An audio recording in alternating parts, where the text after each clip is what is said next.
வேதாகம வினாவிடை எபிரேயர் 10.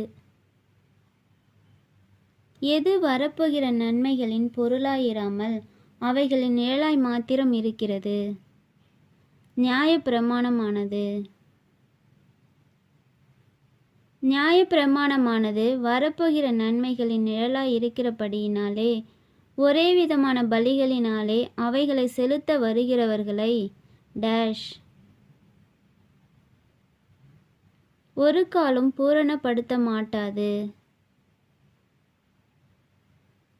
பலிகளை செலுத்துகிறது நிறுத்தப்படாதபடியால் பாவங்கள் உண்டென்று அவைகளாலே வருஷந்தோறும் எது உண்டாகிறது? நினைவு கூறுதல். எது பாவங்களை நிவர்த்தி செய்ய மாட்டாது? காளை, வெள்ளாட்டுக்கடா இவைகளுடைய இரத்தம். பாவங்கள் உண்டென்று உணர்த்துவது எது? மனசாட்சி.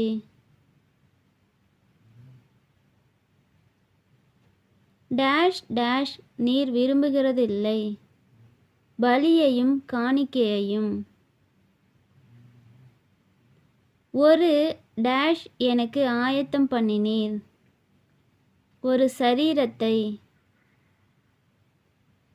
எது உமக்கு பிரியமானது அல்ல? சர்வாங்க தகன பலிகளும் பாவ நிவாரண பலிகளும். டேஷில் என்னை குறித்து எழுதியிருக்கிறது என்றார். புத்தக சுருளில். எதை நிலைநிறுத்துகிறதற்கு எதை நீக்கி போடுகிறார்? இரண்டாவதை நிலைநிறுத்துகிறதற்கு முதலாவதை நீக்கி போடுகிறார். இயேசு கிறிஸ்துவினுடைய சரீரம் ஒரே தரம் பலியிடப்பட்டதினாலே அந்த சித்தத்தின்படி நாம் என்னவாக்கப்பட்டிருக்கிறோம்? பரிசுத்தமாக்கப்பட்டிருக்கிறோம். இவரோ என்றென்றைக்கும் தேவனுடைய வலது பாரிசத்தில் உட்கார்ந்து எதுவரைக்கும் காத்து கொண்டிருக்கிறார்? தம்முடைய சத்துருக்களை தமது பாதப்படியாக்கி போடும் வரைக்கும். யாரை இவர் ஒரே பலியினாலே என்றென்றைக்கும் பூரணப்படுத்தி இருக்கிறார்? பரிசுத்தமாக்கப்படுகிறவர்களை. இதை குறித்து யார் நமக்கு சாட்சி சொல்லுகிறார்? பரிசுத்த ஆவியானவர். அந்த நாட்களுக்கு பின்பு தேவன் அவர்களோட பண்ணும் உடன்படிக்கை என்ன? என்னுடைய பிரமாணங்களை அவர்களுடைய இருதயங்களில் வைத்து அவைகளை அவர்களுடைய மனதில் எழுதுவேன். நாம் பரிசுத்த ஸ்தலத்தில் பிரவேசிப்பதற்கு இயேசுவானவர் எதன் வழியாய் எந்த மார்க்கத்தை நமக்கு உண்டு பண்ணினார்? தமது மாம்சமாகிய திரையின் வழியாய் புதிதும் ஜீவனுமான மார்க்கத்தை. அந்த மார்க்கத்தின் வழியாய் பிரவேசிப்பதற்கு நமக்கு எதனால் தைரியம் உண்டாயிருக்கிறது? அவருடைய இரத்தத்தினாலே.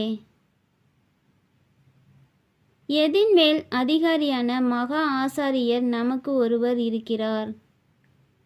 தேவனுடைய வீட்டின் மேல். டேஷ் நீங்க தெளிக்கப்பட்ட இருதயமுள்ளவர்கள். துர்மனசாட்சி. எதில் அசைவில்லாமல் உறுதியாய் இருக்க கடவோம்? நம்முடைய நம்பிக்கையை அறிக்கையிடுவதில்.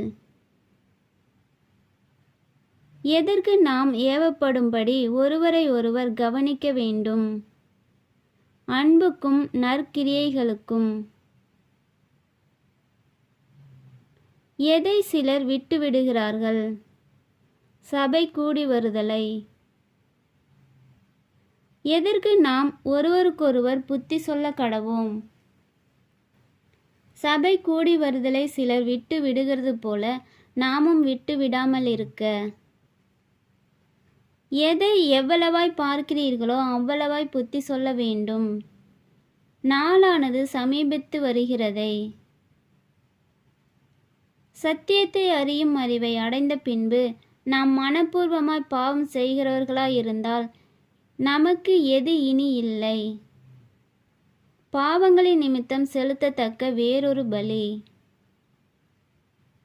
சத்தியத்தை அறியும் அறிவை அடைந்த பின்பு நம் மனப்பூர்வமாய் பாவம் செய்கிறவர்களாய் இருந்தால் நமக்கு என்ன இருக்கும்? நியாய தீர்ப்பு வரும் என்று பயத்தோடு எதிர்பார்க்குதலும் விரோதிகளை பட்சிக்கும் கோபாக்கினியுமே. எதை தள்ளுகிறவன் இரக்கம் பெறாமல் 2-3 சாட்சிகளின் வாக்கினாலே சாகிறான். மோசேயினுடைய நியாய பிரமாணத்தை யார் கொடிதான ஆக்கினைக்கு பாத்திரவானாயிருப்பான்?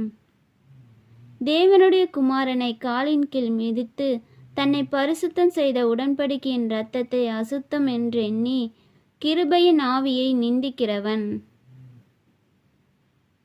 பழி வாங்குதல் எனக்குரியது, நானே பதில் செய்வேன் என்று யார் சொல்லுகிறார்?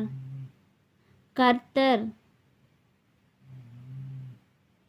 யாருடைய கைகளில் விழுகிறது பயங்கரமாயிருக்கும்? ஜீவனுள்ள தேவனுடைய கைகளில். எவைகளினால் நீங்கள் வேடிக்கையாக்கப்பட்டதும் அல்லாமல் அப்படி நடத்தப்பட்டவர்களுக்கு என்னவானீர்கள்? நிந்தைகளாலும் உபத்திரவங்களாலும் வேடிக்கையாக்கப்பட்டதும் அல்லாமல் பங்காளிகளும் ஆனீர்கள். உங்கள் ஆஸ்திகளையும் சந்தோஷமாய் எதற்கு கொடுத்தீர்கள்? கொள்ளையிட. மிகுந்த பலனுக்கேதுவான உங்கள் டேஷை விட்டுவிடாதிருங்கள், தைரியத்தை.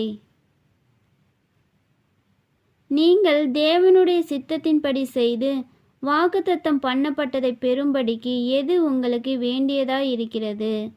பொறுமை. யார் இன்னும் கொஞ்சம் காலத்தில் வருவார், தாமதம் பண்ணார்? வருகிறவர்.